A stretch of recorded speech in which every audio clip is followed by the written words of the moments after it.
Guys ആദ്യമായിട്ട് നമ്മളിതാ നേപ്പാൾ കയറിയിട്ട് ലുംബിനി ഗേറ്റിലേക്കാണ് പോകുന്നത്. അപ്പൊ ലുംബിനി ഗേറ്റ് ആണ് കാണുന്നത് കേട്ടോ. കാണുന്നുണ്ടോ? ഒന്ന് അടുത്തെത്തട്ടെ. അപ്പോ ഇതായിരുന്നു മനോഹര സ്വപ്നം അല്ലേ, ആഗ്രഹം ഇടയ്ക്കിടയ്ക്ക് പറയുന്നതായിരുന്നു ലുംബിനി പോകണം. ലുംബിനി ഗേറ്റ് കടന്നു. ഇനി ഏകദേശം 22 കിലോമീറ്റർ കൊണ്ടെത്തും. അപ്പോൾ കുറച്ച് കാര്യങ്ങൾ സംസാരിച്ചൂടെ?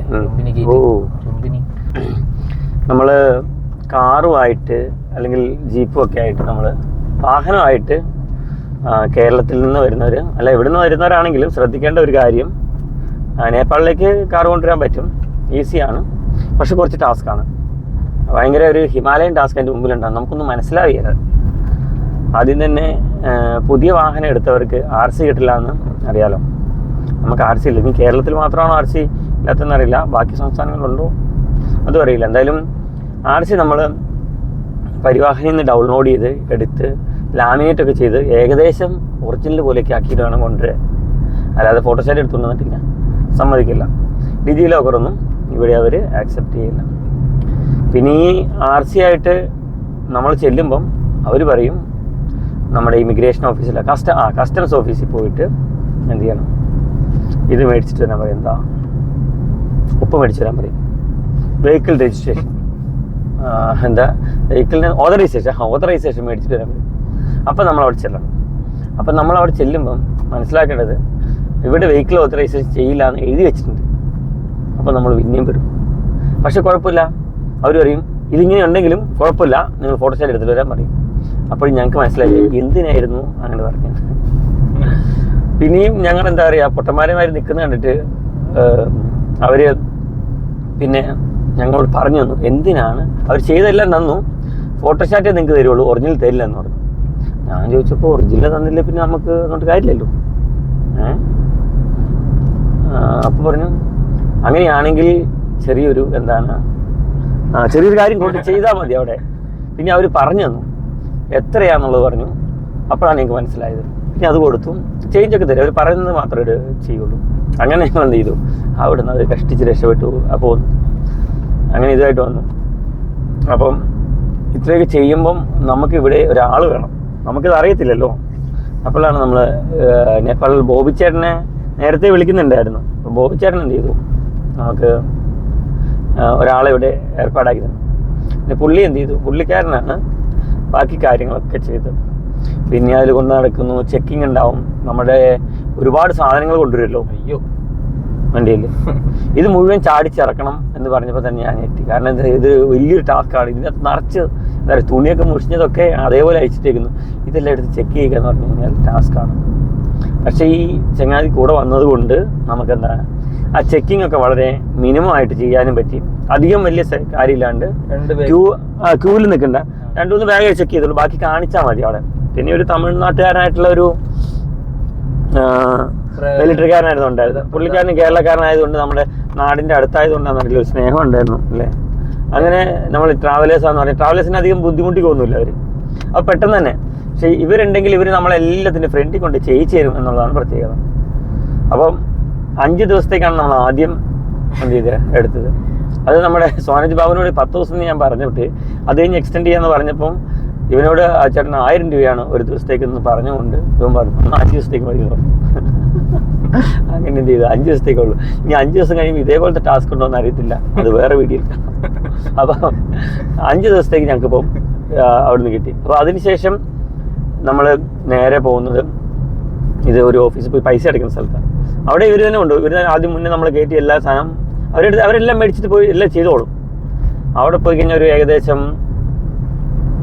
3000 രൂപ കൊടുത്തു. 3000 റുപ്പീസാണ് നമ്മളെ ഓൾമോസ്റ്റ് 5 ദിവസത്തേക്ക് കൊടുത്തു. അപ്പം 5000 അല്ലേ. വാഹനമുള്ളതുണ്ടല്ലോ അല്ലേ? വാഹനത്തിനാണ്. അല്ലെങ്കിൽ അത്ര പൈസ ഒന്നും വേണ്ടെന്ന് തോന്നുന്നു. അല്ലെങ്കിൽ പൈസ ഒന്നും വേണ്ട, വെറുതെ നടന്നു വരാം. അല്ല പൈസ ഒന്നും വേണ്ട, നമ്മൾ ചുമ്മാ അല്ലേ ആദ്യം വന്നപ്പോൾ ചുമ്മാ നടന്നു വരുമല്ലേ ഇത്. ഓക്കെ, വാഹനത്തിന് മാത്രമാണ്. അപ്പം 5 ദിവസത്തേക്ക് 3000 രൂപ. അതിനുശേഷം അത് കഴിഞ്ഞതിന് ശേഷം നേരെ നമ്മൾ ടൂറിസ്റ്റ് ഇൻഫർമേഷൻ സെൻറ്ററിൽ പോയി. അവിടെയും ഈ ചങ്ങായിയെല്ലാം കൊണ്ടുപോയിക്കോളും, നമ്മളെ ആദ്യം കൊണ്ട് എല്ലാം ചെയ്തു തരും. ഇല്ലെങ്കിൽ നമ്മൾ അവിടുന്ന് പെട്ടുപോരാൻ ഭയങ്കര ബുദ്ധിമുട്ടും. അപ്പോൾ അതുകൊണ്ട് നിങ്ങൾ വരുന്നവരൊക്കെ എന്താ പറയുക, ഒരാൾ കോൺടാക്ട് ചെയ്ത് വരുന്നതായിരിക്കും നല്ലത്. ആദ്യമായിട്ട് വരുന്നവർ പ്രത്യേകിച്ച് വാഹനം കൊണ്ടൊക്കെ വരുവാണെങ്കിൽ. വാഹനം കൊണ്ടൊന്നും വരുന്നില്ലെങ്കിൽ നമുക്ക് ജസ്റ്റ് ഒരു ട്രെയിനൊക്കെ പിടിച്ച് വരുവാണെങ്കിൽ ഒരു ആധാർ കാർഡ് മാത്രം മതി. ആധാർ കാർഡ് ഇങ്ങനെ കാണിച്ചാൽ മതി, അപ്പോൾ തന്നെ പൊക്കോളം പറയും. അത്രയേ ഉള്ളൂ. അപ്പോൾ ടൂറിസ്റ്റ് ഇൻഫർമേഷൻ സെൻറ്ററിൽ ഒരു 1500 രൂപ കൂടെ കൊടുത്തു. അങ്ങനെ മൊത്തം 4500 രൂപ. നേപ്പാൾ മണിയാണ് കേട്ടോ. നേപ്പാൾ മണി എന്ത് നമ്മളിപ്പോൾ ആദ്യം ട്രാൻസ്ഫർ നമ്മൾ എക്സ്ചേഞ്ച് ചെയ്യുമ്പോൾ 1600 കിട്ടും. അപ്പോൾ അത് അങ്ങനത്തെ നേപ്പാൾ മണിയാണ് ഇവിടെ കൊടുക്കേണ്ടത്. അപ്പോൾ 4500 രൂപയാണ് മൊത്തം ഞങ്ങൾക്ക് അവിടെ ആയത്. പിന്നെ നമ്മളൊക്കെ കൂടെ വന്ന ചേട്ടൻ എന്ത് ചെയ്യും, ഈ ചെയ്ത് ആളുകൾക്കൊക്കെ ചെറിയ പാരിതോഷികം കൊടുക്കാൻ വേണ്ടി 1000 നേപ്പാളീസ് മണിയും കൂടെ എന്ത് ചെയ്തു അതുകൂടെ പുള്ളി കൊടുത്തിട്ടുണ്ട്. നമുക്കത് നോക്കുമ്പോൾ കൊടുത്തു കഴിഞ്ഞപ്പോൾ നമുക്ക് വലിയ ബുദ്ധിമുട്ട് തോന്നില്ല. കാരണം ഇത് കണ്ടു കഴിഞ്ഞ് പേടിച്ചിരിക്കുമായിരുന്നു ഞങ്ങൾ അല്ലേ. ഞാൻ ആദ്യം എന്നെ വിളിച്ചോണ്ട് പോയി. ഒന്നാമത് ഹിന്ദി അറിയത്തില്ല നമുക്ക്. ഹിന്ദി അറിയാമെങ്കിൽ പിന്നെ നല്ല സുഖമാണ് കേട്ടോ. അതുകൊണ്ട് ഹിന്ദിക്ക് ട്യൂഷൻ പോകുന്നുണ്ട്, ട്യൂഷൻ ക്ലാസ് ഉണ്ട്. ഇനി ഹിന്ദിയിൽ തോപ്പിക്കാൻ പറ്റും. ടീച്ചറോട് മെൻഷൻ ചെയ്തു. അതെ നമ്മുടെ ജുൽക്കർ ടീച്ചറിന്റെ മനസ്സിന്റെ അഞ്ചാനുള്ള ഹിന്ദി മൊത്തം പറയുന്നത്. ക്ലാസ് ഞാനും കേൾക്കുന്നുണ്ട്, ഇവനും കേൾക്കുന്നുണ്ട് ക്ലാസ്. പക്ഷെ 3-4 ക്ലാസ് ആയതുകൊണ്ട് തോടാത്തായ കുറച്ചുകൂടെ ദിവസം കഴിയണം. 2 മാസം ഇവിടെ നിൽക്കാൻ പറ്റില്ലല്ലോ. ക്ലാസ് കഴിയുമ്പോൾ 2 മാസമാവും. റോഡൊക്കെ പൊളിഞ്ഞാണല്ലോ. അപ്പോൾ ഇത്രയും കാര്യങ്ങളാണ് ശ്രദ്ധിക്കേണ്ടത്. കൂടുതൽ പിന്നെ പോകുന്ന വഴിക്ക് ചെക്കിങ് കിട്ടാൻ നമുക്കൊരു പേപ്പർ കിട്ടും ലാസ്റ്റ്. ആ പേപ്പറാണ് നമ്മൾ എന്ത് ചെയ്യേണ്ടത്, പോലീസ് പിടിച്ചാലൊക്കെ കാണിക്കേണ്ടത്. പിന്നെ ഇതിന് നേപ്പാളിനുള്ളിലൊക്കെ ഫുൾ ഫ്രീഡം എന്നാണ് പറഞ്ഞത്. വേറെ കുഴപ്പങ്ങളൊന്നുമില്ല, ടെൻ്റ് അടിക്കാം. പിന്നെ നമ്മൾ എന്തിനാ സ്പ്രൈറ്റ് കാണിച്ച സ്പ്രൈറ്റ് നമ്മൾ കയറുമ്പോൾ ഇത്രയും കഴിഞ്ഞപ്പോഴത്തേക്ക് ഞാൻ വെള്ളം കുടിക്കാൻ പറഞ്ഞു. അപ്പോൾ സ്പ്രൈറ്റ് മേടിക്കാൻ പറഞ്ഞു. സ്പ്രൈറ്റ് മേടിച്ചു. ഈ സ്പ്രൈറ്റിന് 90 രൂപയാണ് അല്ല. അപ്പോൾ അവിടെ പോയിട്ട് ബാബു അവിടെ പോയിട്ട് 90 രൂപ തന്നെ 90 രൂപ എന്നൊക്കെ പറഞ്ഞ് ഞെട്ടി നിന്ന് കഴിഞ്ഞപ്പോൾ ചേച്ചിക്ക് ചിരിച്ചു. ഇതിന് പ്രിൻറ്റിങ് വില 90 രൂപ തന്നെ. അപ്പം നമ്മുടെ ഇവിടെ ഇതിന് 40 രൂപ ആണെന്നല്ലോ, 40 രൂപ ഉള്ളൂ. ഇവിടെ ഇതിന് വില കൂടുതലാണ്. ഇവിടെ ഫുഡ് ഞങ്ങൾ രാവിലെ 2 പൊറോട്ട ചപ്പാത്തി കഴിച്ചതിന് 2 ചപ്പാത്തി പോലത്തെ ഒരു സാധനം തന്നു. അതിൻ്റെ വീഡിയോ എടുത്തായിരുന്നു അല്ലേ? അപ്പോൾ അത് കഴിച്ചതിന് ഞങ്ങൾക്ക് 2 ചായയും കഴിച്ചു. സൈഡിൽ ചെറുതായിട്ട് എന്തോ ചമ്മന്തി പോലെ ഒരു അച്ചാർ പോലത്തെ സാധനം തന്നു. അതിന് 150 രൂപയായി. ഇതൊക്കെ നേപ്പാളി മണിയാണ് കേട്ടോ. അങ്ങനെയാണ്. ഇത്രയും കാര്യങ്ങളാണ് ശ്രദ്ധിക്കേണ്ടത്. ഇനി ഉള്ളിലോട്ട് കയറി കഴിഞ്ഞാൽ കുഴപ്പമില്ല. ബെറ്റർ നിങ്ങൾ ബോബിച്ചേട്ടനെ ആരെങ്കിലും കോൺടാക്ട് ചെയ്തിട്ട് വരുന്നതായിരിക്കും നല്ലത്. ബോബിച്ചേട്ടനാകുമ്പോൾ മലയാളത്തിൽ സംസാരിക്കാനും പറ്റും. പുള്ളി കൂടെ ആളെ അറേഞ്ച് ചെയ്ത് തരുമൊക്കെ ചെയ്യും. പിന്നെ ബോബിച്ചേട്ടൻ്റെ വീട്ടിൽ പോകുന്നുണ്ട് ഞങ്ങൾ. ലൊക്കേഷനൊക്കെ അയച്ചു. പിന്നെ 2-3 ദിവസം ബോബിച്ചേട്ടൻ്റെ വീട്ടിൽ താമസിച്ച് ബോബിച്ചേട്ടൻ ഇനി മേലെ മലയാളികൾ ഇങ്ങോട്ട് വരുത്തില്ലാത്ത രീതിയിൽ ആക്കിയിട്ട് ഞങ്ങൾ വരുന്നുള്ളൂ. ഓക്കെ, ബോബിച്ചേട്ടൻ പറയരുത്, മലയാളികൾ സഹായിക്കും പറയാം. ഓക്കെ, അപ്പോൾ ഇത്രയൊക്കെ പറയാനുള്ളൂ.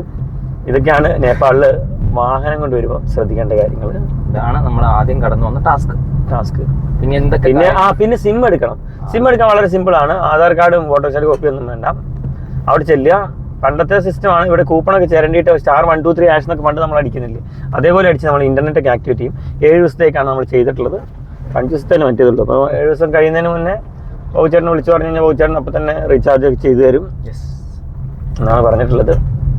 പിന്നെ പൈസക്ക് എന്തെങ്കിലും ആവശ്യം വന്നു കഴിഞ്ഞാലും ബോബിച്ചേട്ടനോട് പറഞ്ഞാൽ മതി പറഞ്ഞത്. പൈസ നമ്മൾ അയച്ചു കൊടുക്കാൻ പോകില്ല. കാരണം നേപ്പാൾ മണിയായിട്ട് അയച്ചു കൊടുത്തു. അങ്ങനെ എന്തൊക്കെയോ സംഗതികളൊക്കെ വരുന്ന അതൊക്കെ വരുന്ന വീഡിയോയിൽ കാണാം. ഇത്രയും കാര്യങ്ങൾ ശ്രദ്ധിച്ച് കഴിഞ്ഞാൽ നിങ്ങൾക്ക് സിമ്പിളായിട്ട് കൊണ്ടുവരാം. പിന്നെ നമ്മുടെ സ്റ്റൗ ഒക്കെ ഉണ്ടായിരുന്നെങ്കിലും കുഴപ്പമില്ലായിരുന്നു. പക്ഷേ സ്റ്റൗ നമ്മൾ ഒഴിവാക്കിയല്ലോ അല്ലേ. സ്റ്റൗ ഉണ്ടായിരുന്നെങ്കിലും കുഴപ്പമില്ല. ഞങ്ങളത് സ്റ്റൗ മേടിക്കാൻ തീരുമാനിച്ചു. ഇവിടെ ഉച്ചയ്ക്ക് ചോറുണ്ണുന്നതോടുകൂടി നമുക്ക് മനസ്സിലാവും ഇവിടെ എത്ര പൈസയാണ് ഒരു ദിവസം ചിലവാകുന്നതെന്ന്. 1600 തരുമെങ്കിൽ പോലും 1000 ചിലവാകുന്ന ഇന്ത്യയിൽ ഇത്ര ഇതില്ല. എനിക്ക് നമ്മൾ വന്നതിൽ ഏറ്റവും കോസ്റ്റ് കുറഞ്ഞ സംസ്ഥാനം എന്ന് പറയുന്നത് UP ആണ് കേട്ടോ. UPയിലാണ് വിലക്കുറവ് എല്ലാത്തിനും. ചിക്കനൊക്കെ തെലുങ്കാനയിൽ 320, ഇവിടെ 160. വളരെ കുറവാണ്, ചീപ്പ് റേറ്റ് ആണ് നമുക്ക് കണ്ടത് കേട്ടോ. കണ്ടതിൽ വെച്ച് ഇന്നലെ UPയിലായിരുന്നു കിടന്നത്. കൂടുതൽ കാര്യങ്ങൾ നമുക്ക് അടുത്ത വീഡിയോയിൽ കാണാം. ലുംബിനിയിൽ എത്തിയിട്ട് അടുത്ത വിശേഷങ്ങളൊക്കെ കുറച്ച് ഒരു വീഡിയോ ആയിട്ട് എടുത്ത് വരും. ഇത് നമ്മളൊരു കാര്യം ഇങ്ങനെ നടന്ന കാര്യങ്ങളൊന്നും പറയാം അല്ലേ? അതെ അതെ. അടുത്ത ടാസ്ക് നമുക്ക് ഈ RC ബുക്ക് ഗവൺമെന്റ് തരുമോ ഇല്ല, ഇത് ഒറിജിനൽ ഇവിടെ വേണം. പിന്നെ ഇവിടുത്തെ ഒരു പഴയ സിസ്റ്റം, എല്ലാം എഴുത്തും കുത്തും അങ്ങനെ തന്നെയാണ്. പണ്ടത്തെ നമ്മുടെ കേരളത്തിലുണ്ടായിരുന്ന സിസ്റ്റം വരുമ്പോഴത്തേക്കും എല്ലാം എഴുതി, ഒരാൾ വന്നു കഴിഞ്ഞാൽ അത് മറ്റൊരെടുത്തിട്ട് എഴുതി പേപ്പറിലെടുത്ത് എഴുതി, അങ്ങനത്തെ പേപ്പർ വർക്കുകളും കാര്യങ്ങളാണ്. ഡിജിറ്റൽ അങ്ങനത്തെ സാധനങ്ങളൊന്നും ചെയ്തിട്ടില്ല. സിമ്പിളി ആധാർ ഒന്ന് സ്കാൻ ചെയ്ത് കഴിഞ്ഞാൽ കിട്ടുന്ന എന്തെങ്കിലും അങ്ങനെയുള്ള സെറ്റപ്പുകളൊക്കെ ഉണ്ടെങ്കിൽ വളരെ ഈസിയാണ് നമുക്ക്. ഈ നേപ്പാൾ സിമ്മൊക്കെ പെട്ടെന്ന് തന്നെ അവിടെ എല്ലായിടത്തും കിട്ടും. അപ്പോൾ അവിടെ നിന്ന് എടുത്തു കഴിഞ്ഞാൽ നമുക്ക് സിം എടുത്തതിന് ഏകദേശം 350 രൂപ ഇന്ത്യൻ മണി. അത് വേണമെങ്കിൽ ഗൂഗിൾ പേ ചെയ്ത് കൊടുക്കാം, അല്ലാതെ ഗൂഗിൾ പേ ഇവിടെ വർക്കാവില്ല. പിന്നെ ചില സ്ഥലത്ത് കാർഡൊക്കെ വർക്കാവുമെന്ന് പറയുന്നത് കേട്ടിട്ടുണ്ട്, അറിയത്തില്ല, അതൊക്കെ പറയാം. ഞങ്ങൾ 350 രൂപ കൊടുത്തിട്ട് 7 ദിവസത്തേക്ക് റീചാർജ് ചെയ്തു. ഇനിയും എന്തെങ്കിലും ആവശ്യമുണ്ട് പുള്ളിനെ വാട്സപ്പ് വിളിച്ചാൽ മതി, പുള്ളി ചെയ്തു തരാമെന്നൊക്കെയാണ് പറഞ്ഞിട്ടുള്ളത്. ഭയങ്കര ഹെൽപ്ഫുള്ളാണ് ഇവർ വന്നു കഴിഞ്ഞാൽ, ഇങ്ങോട്ട് കയറി കഴിഞ്ഞാൽ. ഇനി ബാക്കി എന്താണെന്നുള്ളത് അറിയില്ല, കണ്ടറിയാം അല്ലേ. ഇനി പോകുന്ന വഴിക്ക് മൊത്തം ബുദ്ധൻ്റെ പ്രതിമയുണ്ട് എന്നുള്ളതാണ്. അങ്ങോട്ട് കാണിക്കുക കുറച്ച് നേരം. ഇത്ര നേരം ഞാനായിരുന്നു, ഞാനും പറയുമ്പോൾ അത് കാണല്ലോ. ആണോ? അല്ല, ഇടയ്ക്ക് അത് ഇങ്ങോട്ട് കാണിക്കാമായിരുന്നു. ബുദ്ധൻ അതാ ബുദ്ധൻ അങ്ങോട്ട് തിരിഞ്ഞിരിക്കുന്നത്. ഇത്ര നേരം ബുദ്ധൻ ഇങ്ങോട്ട് തിരിഞ്ഞായിരുന്നു വരുന്നേ, അതുകൊണ്ടാണ് അങ്ങോട്ട് കാണിച്ചത്. ഇതാണ് ഓൺ ദ വേയിൽ മൊത്തം ബുദ്ധൻ്റെ പ്രതിമ. ഇവിടെ എവിടെയാണ് ലുംബിനിലാണ് ജനിച്ചത് ബുദ്ധൻ. അതാണ് നമ്മുടെ ഫസ്റ്റ്